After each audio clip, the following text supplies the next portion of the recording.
Allah acknowledges in the Quran human beings can be in different situations. But no matter what situation they're in, they still need to establish salah. They still need to connect with Allah. Any place you are, your place of business, should at least have some consideration where you can pray, where you can have a prayer. And if you're building your business and you just have a place where people can pray comfortably, a little musalla on the side, this is also the masajid of Allah. This is not, the masjid is not only the grand structures, the masjids are also these small places where you've made it convenient for you to be able to pray, right?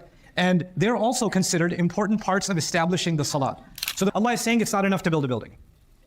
Allah is saying it has to be maintained.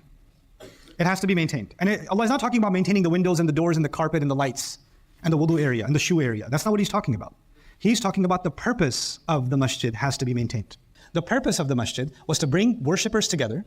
And when worshippers come together, they're supposed to connect to each other. And then marriages happen among them. Business deals happen among them. And then you're going to find out in that community there are some people who need help. And how are you going to find that out? Because you're connected to each other in a deep way. In other words, when Allah says, وَآتَوْا zakah, Allah gave us an entire lesson on how are you supposed to meet people inside a masjid. You're not supposed to come, say your salam, and then get in line for how to get to your shoes the fastest. That's not the purpose of the masjid. The purpose of the masjid, you came here, Allah brought people here for Him, to worship Him, and these are the best people in the sight of Allah for you to be connected to. The person sitting next to you is not an accident. These were part of the foundational purposes of the masajid of Allah. Only highlighting one small part of that ayah, but that ayah is the entire constitution of masajid.